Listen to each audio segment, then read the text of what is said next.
So if you've followed my channel for any length of time, then you will be aware that I have dogs. It is a rare occurrence for me to be able to get through an entire video without the background noise of my older Chihuahua, Amira, snoring in the background. It's like a buzzsaw. I also have a Kelpie Lab cross and a 8-month-old Chihuahua called Mouse. Now, Mouse is still quite tiny, and if someone comes to the door, he loves people. So I have to watch him carefully to make sure he doesn't get out the front door. So about a month ago, I installed a gate, a temporary gate, in the entrance to my front porch area, so that when someone comes to the door, they'll shut that gate. If Mouse zips out, he's not going to get out on the busy road. Obviously, when you go somewhere and you see that there is a gate that is not a permanent fixture, but has been installed and can be uninstalled, then you're going to realise that gate is meant to be kept closed. So the other week, after a DoorDash driver left that gate wide open, I actually made a complaint to DoorDash because I was a little bit pissed. I didn't want to open my front door, not knowing that the gate was open, and have Mouse zip out for some reason and end up out on the road. Maybe I am an overly protective doggy mama, but that's just me. You come between me and my dogs, you put my dogs at risk, you offend my dogs, you're gonna get me angry. So on that level, when I first heard Janie talking about her dog, I thought, yep, I can understand that. I would want to make sure that my dog's safety was a priority if someone was entering my house. And as I've said, my dogs come first. But at the same time, it just niggled at me that Janie was saying she wouldn't allow them to search her RV because of her dog being in there. Now, I live in a house that's 100 years old, so it needs repairs occasionally. I have things set up so that if I have a tradie coming, I have one of those baby gates to the doorway to my studio. So if I have someone coming, then I'll set myself and the dogs up in there with the baby gate closed, so that the tradesmen can come and go from the house without the dogs getting underfoot. Now, my dogs are super friendly. They wouldn't bark at them. They wouldn't be aggressive. They would just want to say hello. And Mouse, the pup, would want to be into everything. So I make sure that they're out of the way. So I did wonder at first about Janie's insistence that there's a dog in there so you can't go in. Because wouldn't you just make some sort of allowance? Wouldn't you find a way of removing the dog? Taking the dog to a safe area? Maybe even take it down to the trailer down the front, if they've already checked that, rather than just blindly saying, no, you can't come in. So that was bothering me. And the more audio that I've heard relating to Janie's dog, the more I am bothered by Janie's dog, and the more I am bothered by the narrative around Janie's dog. So in this video, I want to explore that. Is Janie just being super protective of her dog, or is there more to the story here? So I'm going to go through a handful of video and audio clips that I have relating to Janie's dog. They are of Belinda and of Janie talking. The clips from Belinda are from that channel, It's a Criming Shame, I think it's called. So I've got a little bit of audio from there, and I also have video and audio from Janie. With Janie, there is some video from the CBC interview and some audio from Facebook. I have tried to arrange these clips in a semi-logical order, but because some of the clips address a few different things at once, it may be a little bit non-sequential in that way. Hopefully that won't make it too difficult to follow, and I will make sure that I pull it all together at the end and explain my thoughts after going through all these clips. So on that note, let's just jump straight in. As for the people around her, I know when we come into the driveway, Janie was sitting on some kind of a bench thing or something in the driveway, and I can't remember who the woman was beside her. There was a policewoman standing there, and the policewoman was talking to them. We couldn't make out what she was saying until we got up closer. And Janie was really crying a lot.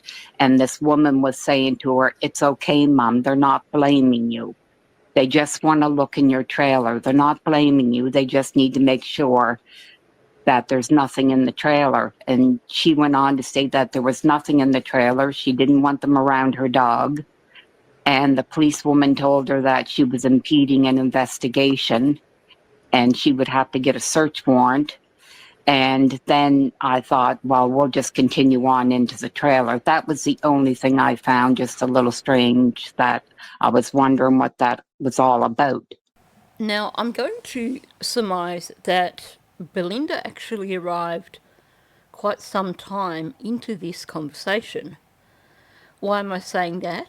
Because she mentions that Janie was actually somewhat distraught during this interaction. And you have someone reassuring her it's okay, they just want to look in your trailer, and she is insisting that she doesn't want them around her dog. The fact that she's distraught at this point in time says to me that obviously this conversation has gone on for a little while. She's been putting her foot down and saying, no, you can't go in my trailer. There's been some sort of discussion or argument over that, and she's come out with, I don't want them around my dog. You don't just automatically go from zero to distraught, which is why I say that this must have been going on for some time. Now, from listening to all the audio that's available of Janie, I am going to say that I do believe that she may well be neurodivergent. Possibly autism, possibly ADHD. But I think definitely I could see her becoming distressed in terms of anything that she perceives as a threat to her dog on the surface level. Certainly, the issue here is that she was frustrated and angry and distressed because she did not want them in her trailer.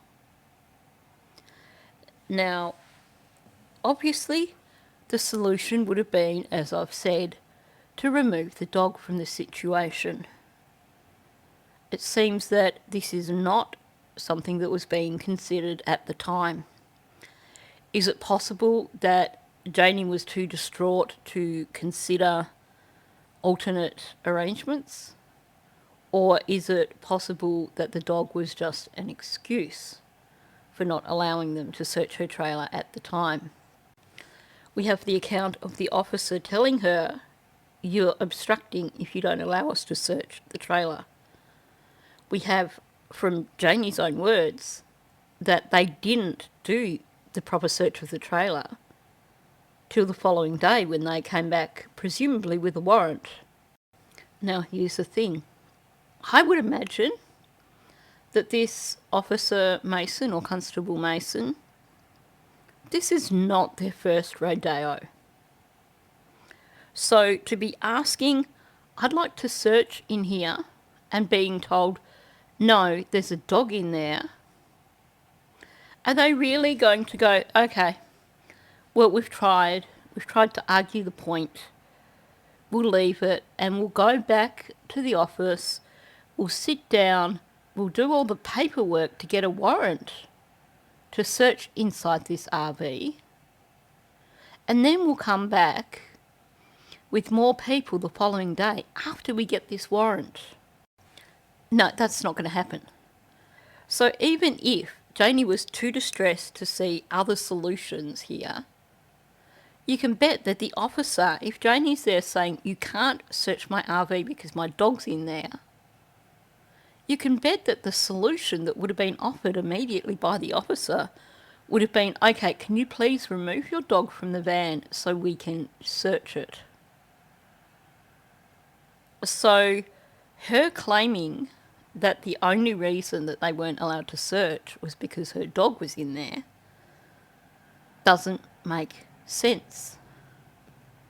Her becoming so distraught over them wanting to search and her wanting them not to because her dog was in there possibly makes sense if you were incapable of removing the dog from that RV. Well, I do remember when I was there, I don't know who put their arm around her and told her, Mom, they're not blaming you. They just want to search the trailer. And I do remember her saying she didn't want her dog to get hurt. Okay, so again, we have her, Belinda observed her saying that she didn't want her dog to get hurt. Clearly, there is more to this conversation that Belinda did not witness. But the things we hear is they're not blaming you, they just want to search your RV.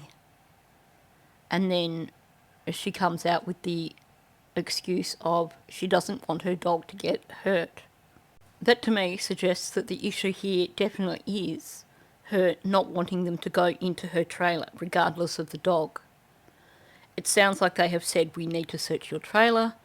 She's essentially said, why do you need to search my trailer? Because the kids aren't in there. I have nothing to do with it. Something along those lines. They've said, because, it's protocol, we've got to search the trailer. At which point she's said, accused them of blaming her for the children going missing. Which is when we get the no, they're not blaming you, they just want to search your trailer. And then we get the excuse of my dog's in there, I don't want my dog hurt. So she's given essentially two separate excuses for not allowing them to search her trailer. First of all, she's tried the appealing on an emotional level. If you want to search my trailer, that means you're accusing me of being responsible for these children missing. And now I'm distraught and upset because how could you possibly accuse me of this?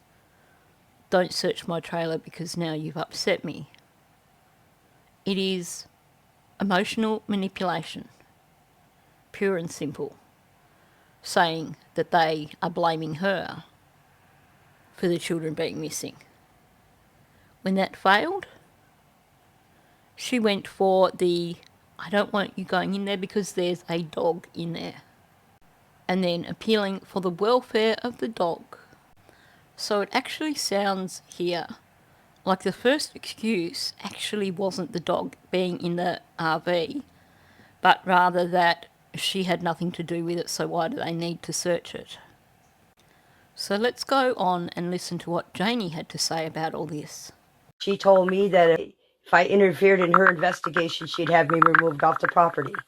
I told her there was a dog in there. If she didn't even give me the chance to tell me to take my dog out of there. She started shooting off to me. I then let the searchers search my trailer.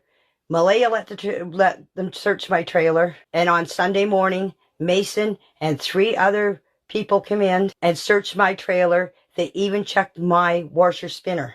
So I did not refuse to let them search my trailer. I just told Officer Mason there was a dog in there. My dog was protecting his property, and I was scared if she went in there, my dog would have done something. Not that he would have, but you don't know when somebody enters your property without a dog knowing. It was just for her safety and my dog's safety. So if people can't understand that, then they don't know anything about dogs. Okay, so it sounds like this dog is selective.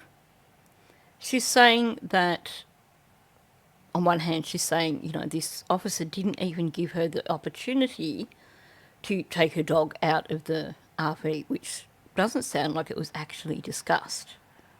She's basically saying, she said, well, it's going to be interference and I'll have you removed from the property. And she's saying, there's a dog in there. She didn't even give me a chance to tell me to take the dog out. Well, why would you object if you were prepared to take the dog out in the first place?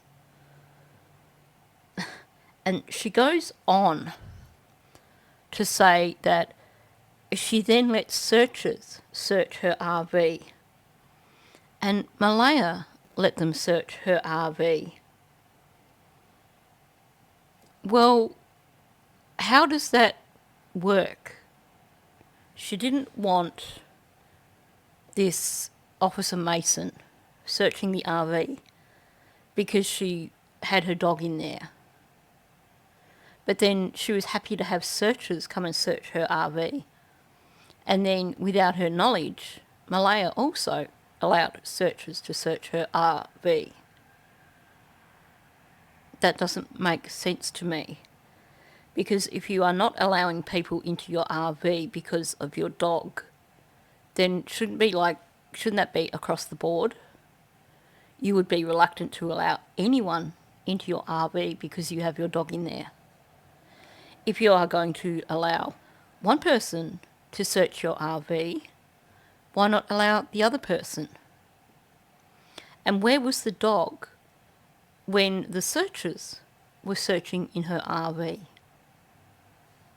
Did she remove the dog then and say, here you go, I'm just going to take my dog out for a moment, stick your head in and have a look around? It does not make sense. And then she says that her dog was protecting his property. And she was scared that if this officer went in, the dog would have done something. And then she backtracks and says, not that he would have, but you don't know when somebody enters your property without a dog knowing. And she says she was worried about the safety of the officer and her dog. Why? It's not logical to me at all. If you are concerned for the safety of your dog, you're concerned for the safety of the officer. So you say, no, you cannot search my RV. Why then was there no concern for the searchers? No concern for their safety or the safety of her dog if they searched the RV? And why is it that when Malaya organised for someone to look in the RV without Janie knowing that it wasn't a concern? Because I would imagine that would be even more of a concern if the dog was in the RV and Janie was absent when strangers walked in.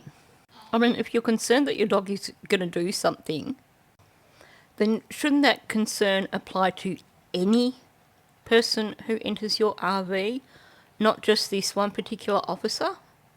I would expect the concern over the dog being in the RV and people coming into it to be an absolute. As in, I don't want anybody setting foot in my RV while my dog is inside the RV because of a risk to their safety, a risk to my dog's safety. But also, on one hand, she's saying that she was scared that if they went in, the dog would do something. And then she says, but not that he would have. Total contradiction there. Because she's still talking here about the same dog. And she's talking in absolutes.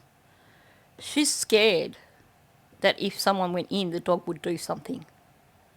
She doesn't say that the dog might do something. She's saying she's scared that this would occur. Meaning that there's a pretty good chance of that occurring.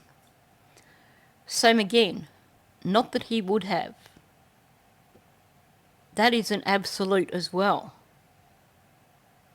There's not that he's likely to have done so, but not that he would have.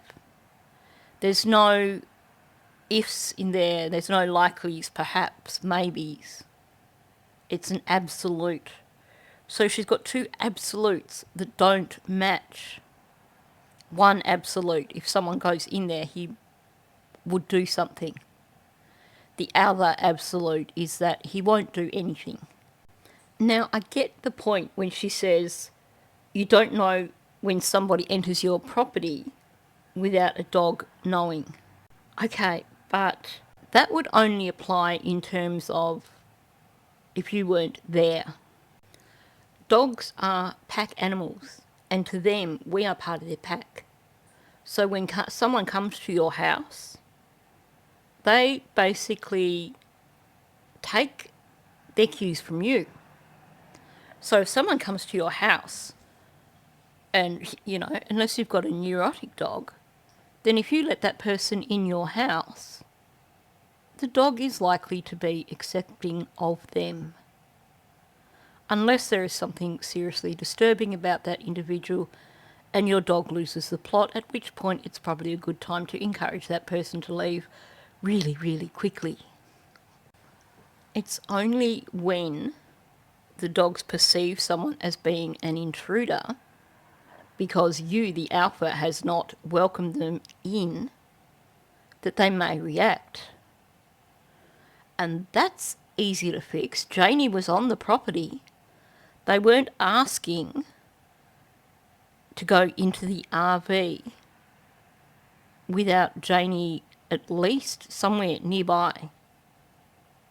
And if Janie was concerned about them going into the RV without her around, then why not just say, let me take the dog out first? Or let me introduce you to the dog. If Janie was there, they would be asking her to open the door of the RV, meaning she would be right there. So the issue of the dog reacting to someone coming into the RV when she's not there shouldn't come up because she is there to remove the dog from the RV. So what am I saying here? She's offering these absolutes. She's scared of the dog doing something, but the dog won't do something. And the only way I can see that being possible is if she's expecting them to just go and walk into the RV without her first opening the door and removing the dog, or at least introducing them to the dog. Why would she not think that that was a possibility? But at the same time, this absolute of not that he would do anything isn't a not that he would do anything if people went there with me. It's an absolute. He wouldn't do anything. Full stop. Period. End of story. She's saying he's not the sort of dog that would do anything. So it doesn't make sense to me at all. She's painting her dog as being territorial and then turning around and saying he wouldn't do anything. And at the same time as doing that, she's allowing other people to look inside the RV, despite her objection that she's concerned for the safety of this officer and for the safety of her dog. And yet, somehow, when it comes to the searches, she's no longer concerned for their safety or the safety of her dog. My dog has lived a quiet life here, and all of a sudden I have all these search and rescue people here, all cops, helicopters, drones. My dog is got so much anxiety in him, he's losing his hair. I had him to the vet, told him as long as I was stressed out, my dog would be stressed out. So it had nothing to do with me not letting them search my RV. I was just the safety of the officer and for my dog. Now, we will put a pin in this one and come back to it, but she's saying here her dog has led a quiet life up until when these children went missing, and suddenly there's people everywhere, there's drones everywhere, there's helicopters everywhere, and her dog is so anxious. Her dog has so much anxiety, and he's losing his hair. And the vet said that as long as she's stressed, the dog is stressed. And then she goes back to talking about the safety of the officer and for her dog. So now she's added in the added element of it is causing stress for her dog, having all these extra people around, having all these extra noises going on, because up until that day, her dog had led a quiet life. And that her vet has even said she's essentially blaming the search for her dog losing hair. Well, that sort of thing isn't an instantaneous thing. For your dog to start losing its coat, that's going to take some time. It's not going to happen just in the space of one day. So what I mean by that is that we're talking ongoing stress for that dog over a number of weeks, not just over the couple of days that the searchers were there. So trying to say that, you know, it was about the welfare of her dog, and look, her dog was losing fur over stress from having all these people there and from having the noise of the drones and the helicopters and everything like that, doesn't ring true.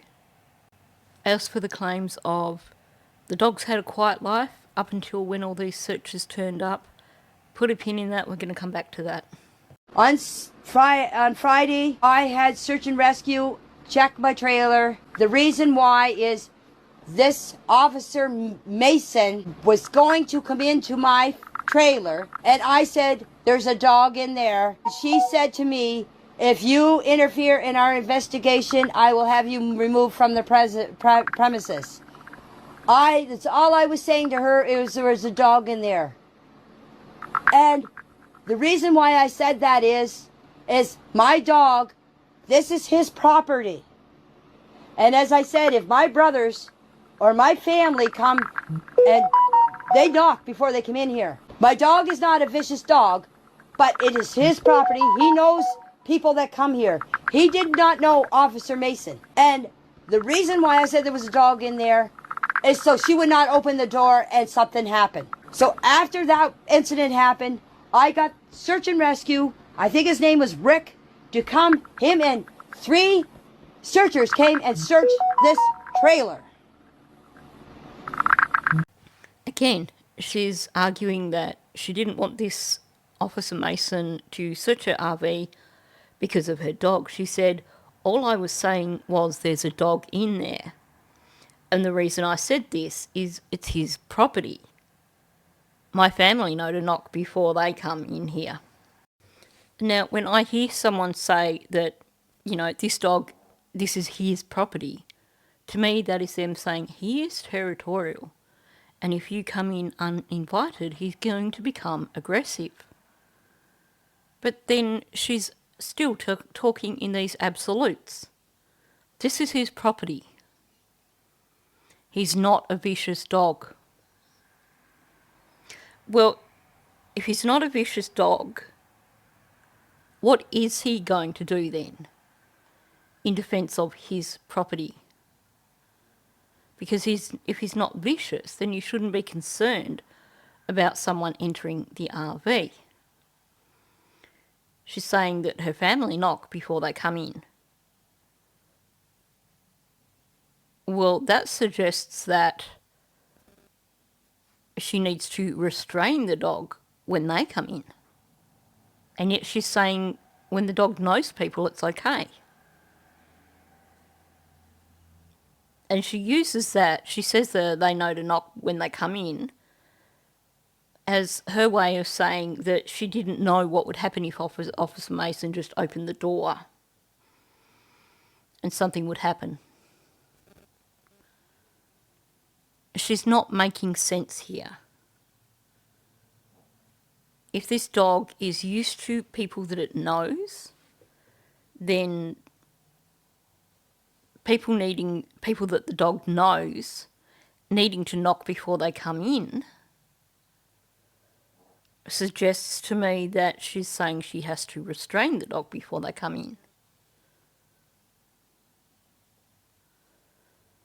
Because let's say the dog is a little bit deaf, because it seems like it's getting on a bit, even if it didn't hear them come in the door, it would immediately recognise their voices. It would recognise their smells. So why do they need to knock?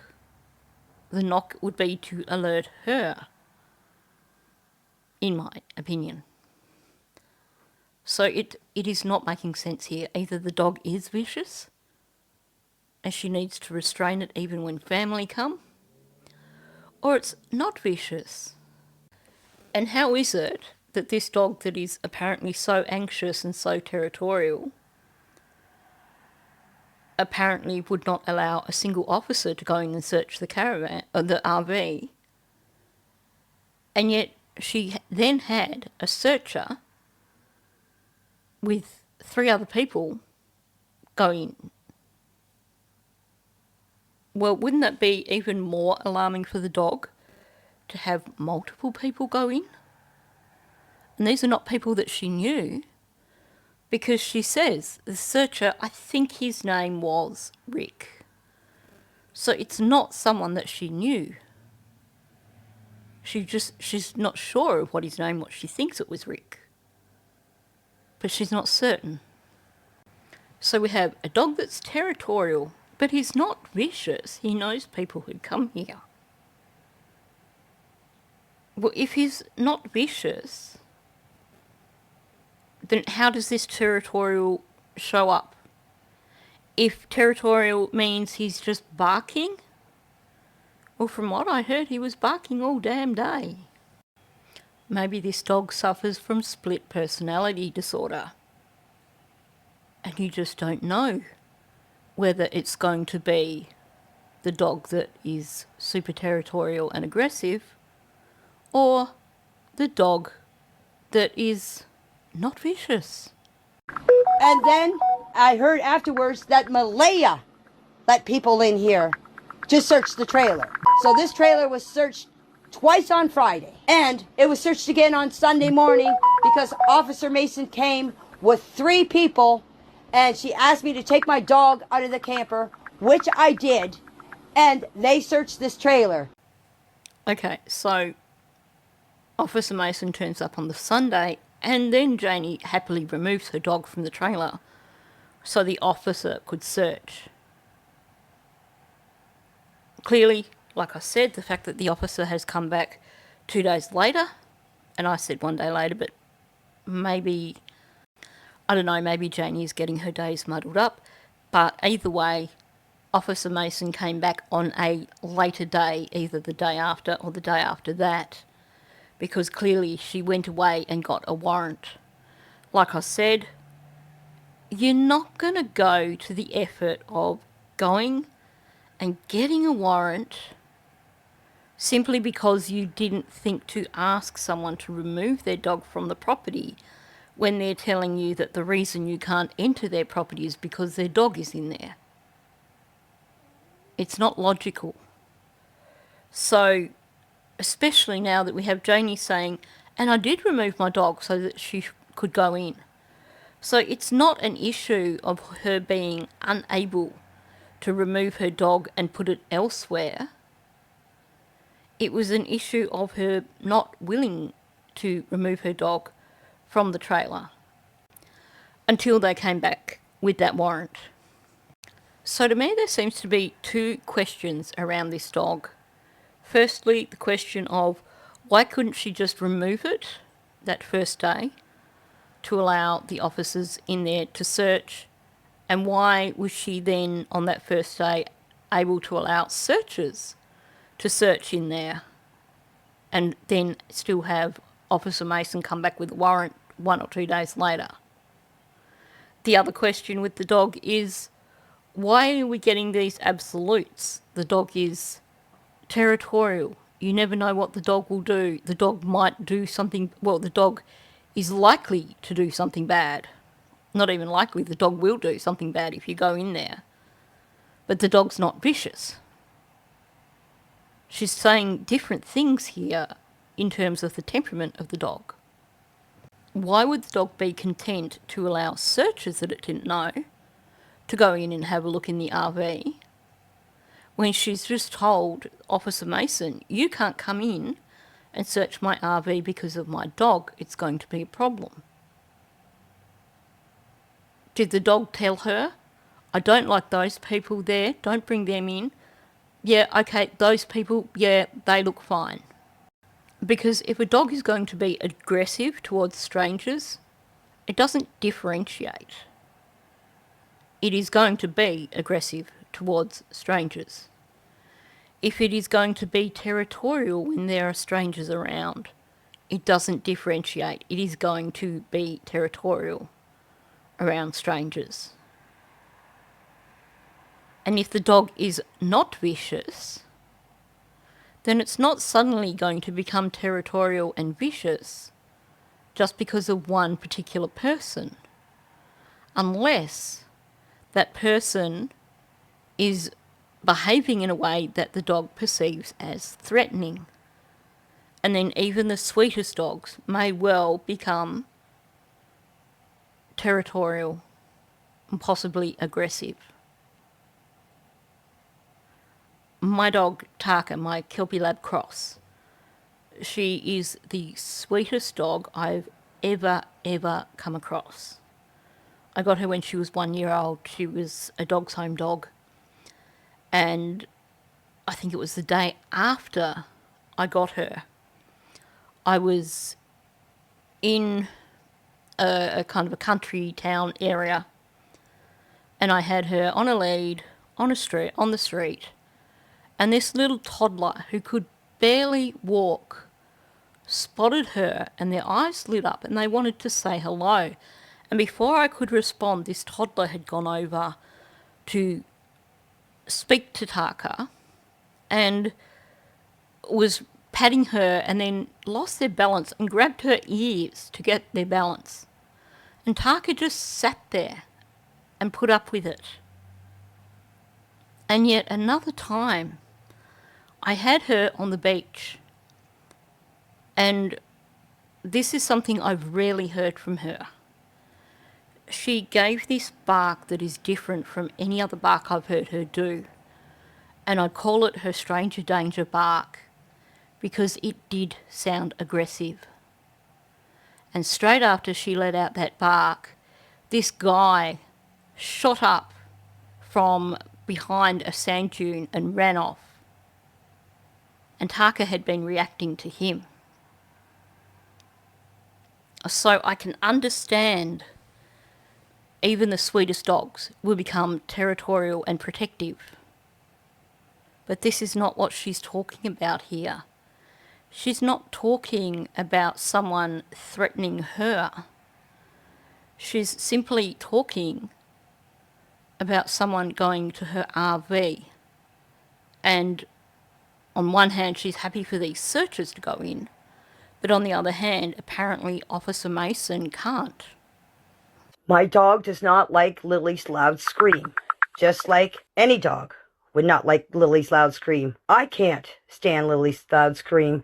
If you watched her birthday party, the way she screamed, could you stand Lily scream all the time? My dog reacts. My dog tells me when there's people in the yard.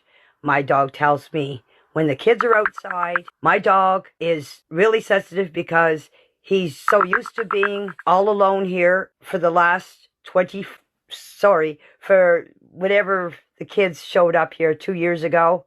My dog has been used to quietness. When Jack and Lily moved in here, my dog got more sensitive to sounds because of the kids yelling, screaming. So yes, my dog is very sensitive to Lily's scream and Jack screaming or talking. So what I said before, put a pin in that. As she was saying that her dog was used to the quiet life, and suddenly searchers turned up and helicopters and drones, and it was a cause of anxiety for her dog because it wasn't accustomed to all that noise. And yet she's telling us her dog hated Lily and it hated Jack because of their screams. They drove her dog nuts because of the noise that they made. And we've heard her talk about her dog reacting to them being out in the yard any time they were out in the yard. So claiming that the reason she didn't want Officer Mason to go in there was because her dog was under extra stress because it was used to the quiet life. It wasn't apparently used to the quiet life because apparently Lily and Jack were out there every day making noise, meaning that this dog was being stressed out by Lily and Jack every day, according to Janie. She makes it pretty clear that whenever those kids are outside, her dog lets her know that they're outside. She's saying, when people are on the property, the dog lets me know that there are people on the property. So from that, I gather she's saying that the dog will bark when the children are outside or when someone is on the property. And we'll put a pin in that also. My brother, Ron, called me at 8:48 and asked me if I wanted to go to town with him. And I said no. I said, I'm staying home. I said, I'm going back to bed. Okay, I went and I laid down. Next thing you know, my dog started barking and the kids were out in the yard. Now, you can see there's 2 swings where the kids play. My bedroom is right there. I heard the kids. Okay, so I've already pointed out that the kids were not on those swings playing that morning. There is a video all about that because, as you know, there was a big wood pile there that morning. So the kids could not have been on the swings that morning. Now she's telling us here that the dog barks when the kids are outside. And she knew the kids were outside because the dog was barking. But she also said that she heard the kids. Now, my dogs will bark when people walk up the street, if those people are talking. But I don't hear them talking out there because my dogs are barking. I only know this occurs because if I peek out the window, I can see people walking along the street and talking. And I can realise that is why my dogs are barking. But she's saying that she could hear Lily and Jack over her dog barking.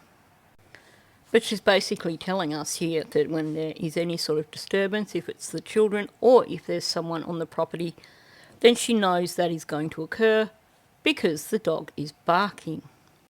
So something I noticed with this CBC interview with Janie is that the cameraman was extremely astute.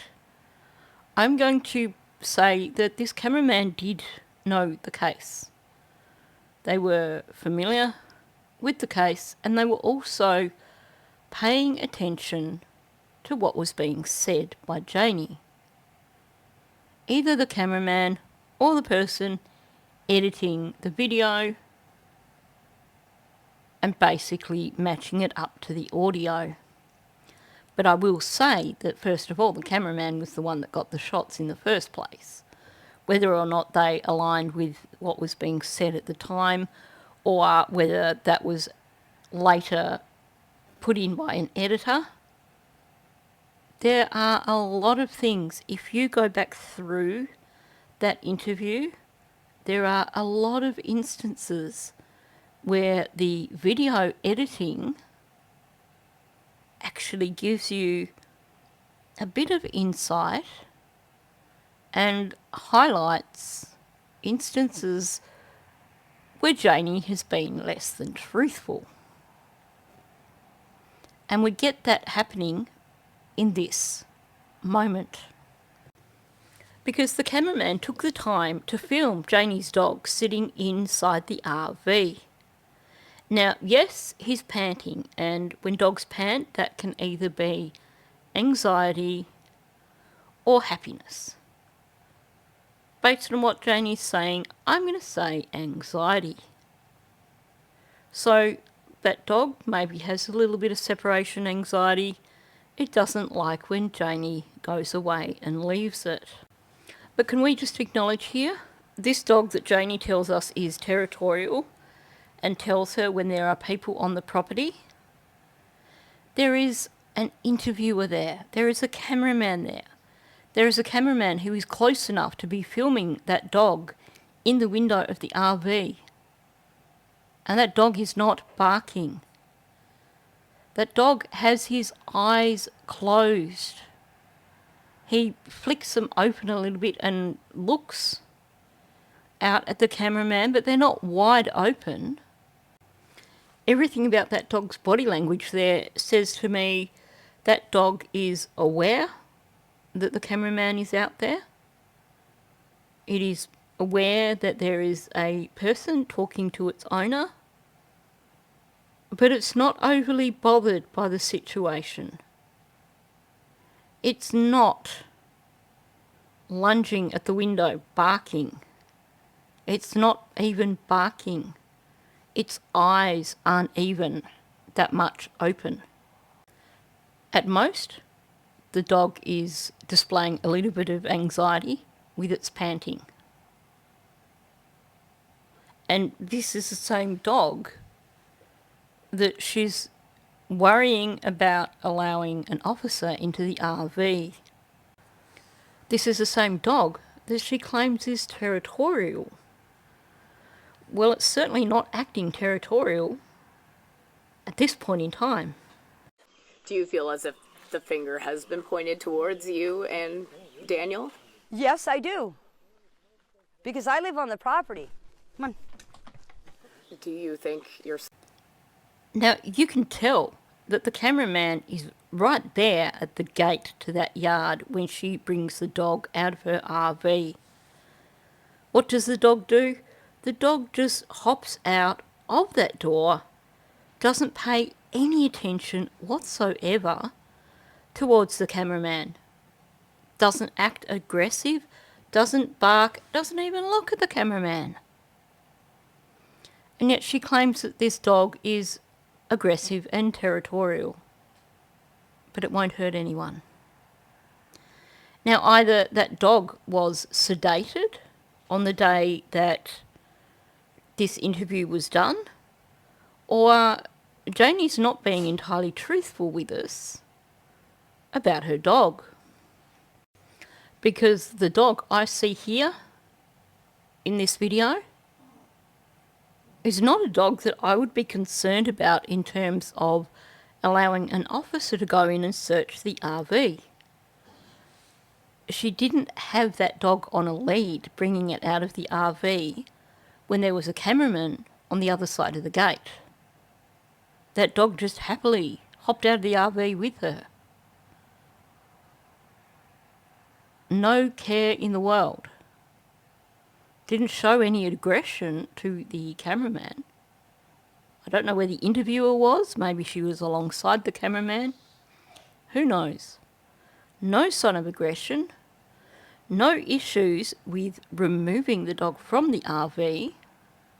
And yet she claims that she couldn't allow this Officer Mason to go into the RV because of her dog. And like I said, she then subsequently allowed the searchers to apparently search her RV. Of course, we don't have any independent confirmation of that. We only have her word for that. And it certainly seems a little bit odd that apparently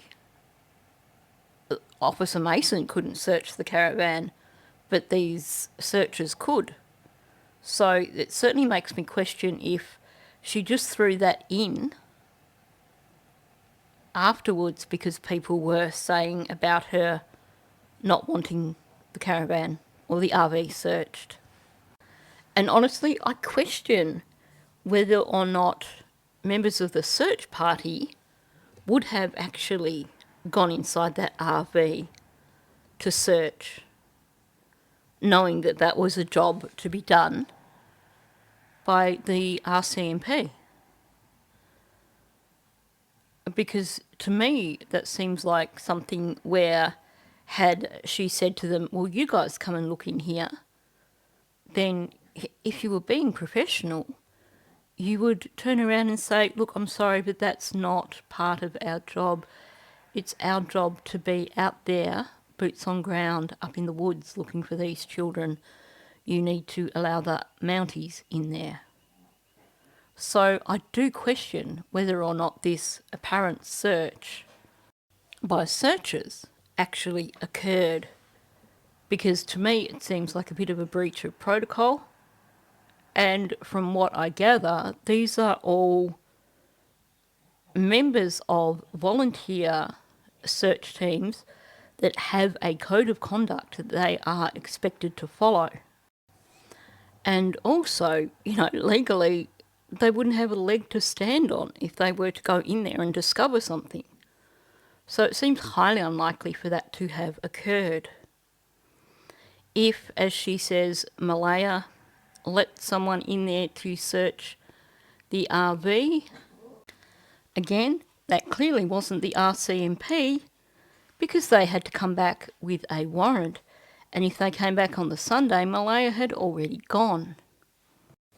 And to be quite frank, given the relationship between Janie and Malaya, I can't imagine Malaya doing something like that behind Janie's back, because she would be too afraid of the consequences.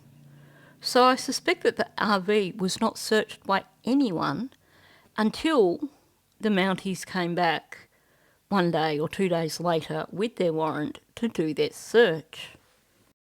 I think that was Monday. My sister drove me up there. We didn't go there to search that time. I see no point in searching any further once Malaya had left.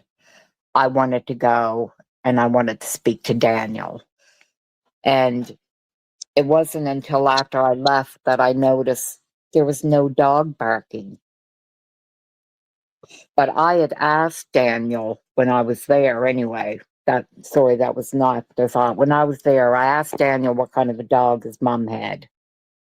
Because I said, if somebody come into the property and took the kids, I said, wouldn't your mom's dog bark? Because it barked all day Saturday. It would stop barking. And he said, well, that's the thing. He said, mom's dog didn't bark and it didn't wake her up. I said, well, then I can't see somebody being able to take the kids, because I said the dog should bark. He said, exactly. Now, just a bit of context there in terms of why she's talking about if someone had taken the kids.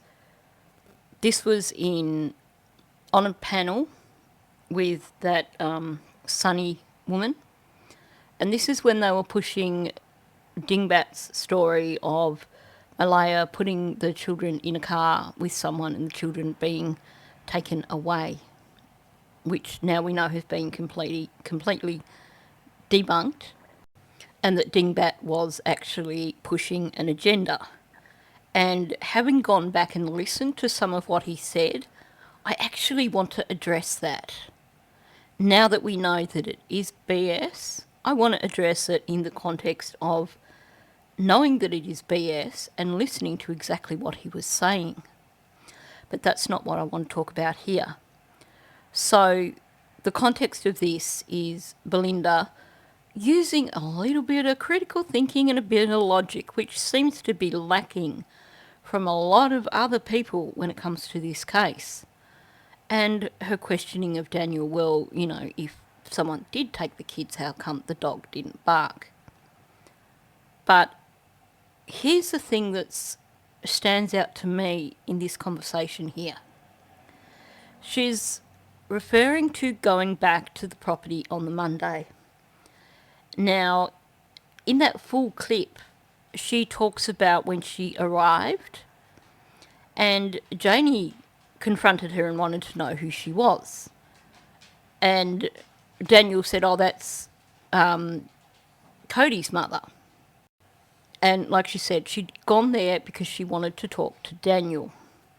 Malaya wasn't on the property. Malaya had already left. She wasn't going to search because she had decided, well, if Malaya's left, there's no point in searching. Malaya would not leave if her children were actually in the woods. So she had gone there for the purpose of talking to Daniel.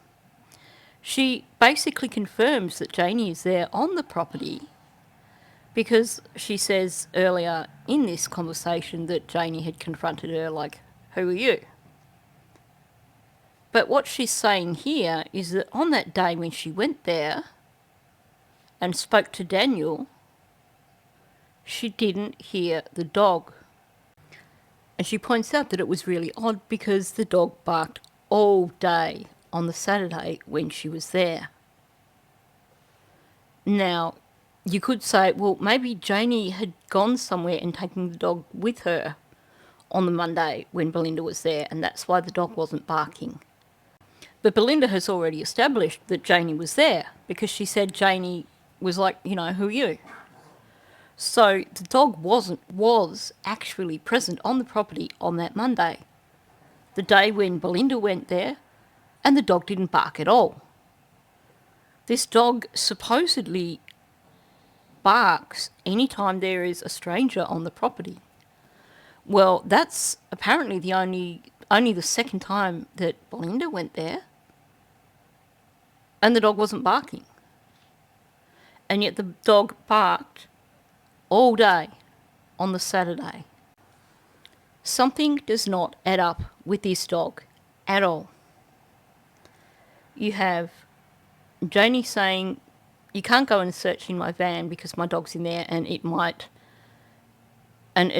going to be protective of my van. And you don't know what it's going to do. Basically, you're a stranger, you can't go in my van because the dog is going to go at you. And then she turns around and says her dog is not aggressive. She says her dog alerts to everything.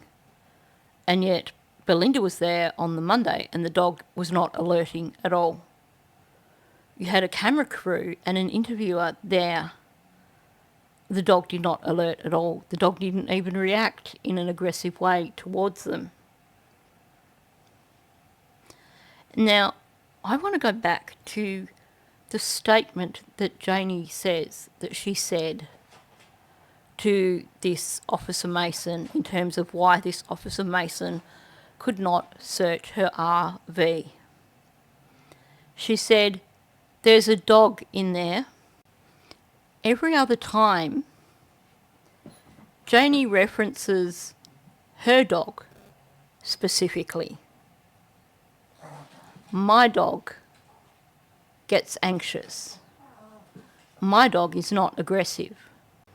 And yet any time it comes back to telling people about not allowing Officer Mason in there, she refers to there's a dog in there.